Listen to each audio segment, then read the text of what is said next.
is there a problem dhib miyaa jiro luqadda ingiliishiga dhib miyaa jiro waxaad ku leedahay is there a problem okay let him in gudaha usoo fasax isaga let him in isaga soo fasax marka isaga soo fasax gudaha usoo fasax waxaad ku leedahay luqadda ingiliishiga let him in hadday gabar tahayna let her in hadday badan yihiinna let them in okay hadduu qof magaciisa cali la dhahay oo kale waxaa leedahay let Ali in cali soo fasax okay have a great night haweenka ku wacnaado ama haween wacan have a great night haween wacan haweenka ku wacnaado ama haween wacan luqadda ingiliishiga waxaa ku leedahay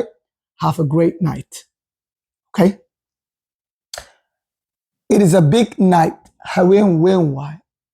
it is a big night waa haween weyn haween weyn waaye waxaa luqadda ingiliishiga lagu dhahaa it is a big night sida haweenka laylatul qadarka oo kale it's a big night haweenka saaxiibka arooskiisa oo kale it is a big night marka haween weyn waaye it is a big night let's split the money lacagta aan kala qaybsano let's split the money lacagta aan kala barano lacagta aan kala qaybsano marka lacagta aan kala qaybsano xilligan waxaa laga wadaa tusaale ahaan maqaaxiyaa tagteen waxaad cunteen $5 marka let's split aan rabaa inaan ku fahansiiyo let's split the money waxaa waaye marka maadaama $5 aan cunnay lacagta aan qaybsanno aniga waxaan bixinaa $2 iyo bar adna $2 iyo bar bixi so let's split the money lacagta aan kala qaybsano tusaale ahaan qofaa wax gaaray ama waxaa loo aruurinaa sadaqo waxaa laga rabaa $1,000 tusaale ahaan in la aruuriyo waxaan leenahay let's split the money lacagta aan kala qaybsano anigana $500 ayaan dhiibaa adna $500 dhiib waa fahanteen maho let's split the money he is such a gentleman asaga waa nin akhyaar ah he is such a gentleman asaga waa qof akhyaar ah qof marka aragtid deganaanshihiisa salaadiisa aan hadal badnayn waa ammaan aad u wanaagsan he is such a gentleman waxaa kaloo dhihi kartaa you are such a gentleman adiga waxaa tahay qof akhyaar ah oo aan dhib lagu ogeyn it is so sweet of you aad baad ugu mahadsan tahay qof markuu ku caawiyo it is so sweet of you inta badan gabdhaha marka la caawiyo xaaskaaga markii aad dhar usoo gadid ama faraanti oo kale saaxiibadaada oo kale markii aad hadiyad usoo gadid ama hadal wanaagsan aad ku dhahdid waxay ku dhahayaan gabdhaha iskale jumladan it is so sweet of you it is so sweet of you marka lagama wado waa macaan badan tahay maaha macna ayaa ku jira meesha la soco it is so sweet of you macnaheedu waxaa waaye Soomaaliga saxda ah adiga waad ku mahadsan tahay la mid tahay naxariista ay samaysay ama thank you la mid tahay that's it it is so sweet of you waa mahadsan tahay it is so sweet of you waxay la mid tahay thank you okay what's up beautiful sidee tahay quruxay what's up beautiful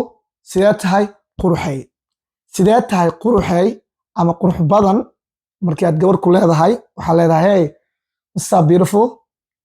ogo beautiful lama dhihi kartid gabadhaada garanaynin waxaa dhihi kartaa xaaskaaga gabadha aad guursa rabtid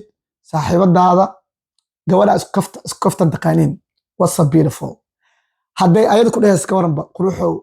sidee tahay beautiful looma adeegsado wiilasha waxaa leeyahay what's up handsome quruxow handsome ayaad u adeegsanaysiin wiilasha gabdhaha iska leh what's up handsome quruxow bal ii waran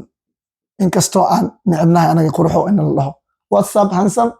quruxow bal ii waran anagana gabdhaha waxaan leenahay what's up beautiful quruxay ii waran let me take this call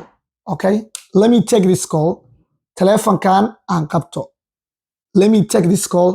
callkan aan ka jawaabo waa jumlad muhiima tusaale ahaan waxaad ku jirtaa shiraa fadhisaa lama ogola telefon qof kasta inaad qabatid marka maanta dhan waa lagu soo wacaayay dad caadi ku soo wacay oo ku dhageysanaysay hooyaa ku soo wacaysa marka 2 mar 3 mar 4 mar shirna waa ku jirtaa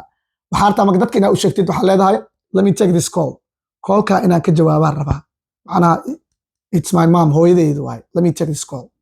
marka adigoo sheeko ku hayno ama shiraa ku jirtid haddii telefoon lagu soo waco oo muhiim yahay dadka waxaa leedahay marka let me take this call, okay? marka jumladan laga rabaa af Soomaaliga saxda maxaa laga wadaa no worries maxaa laga wadaa sorry aan qof ku dhahay jawaabta waxaa dhahday no worries af Soomaaligeeda muxuu yahay oo saxda ah comment ku soo qora fadlan muuqaalkan juhdi badan iga baxay waa u jeedin qaabka idinku sharxaayo lacag ma idinka bixinaayo lacag ma idinka rabo fadlan muuqaalka ii sheegareeya fadlan muuqaalka meel weyn ii geersiiya Soomaalida wax barasho ma rabaan hadal xun iyo caytin ay jecel yihiin waa mahadsantihiin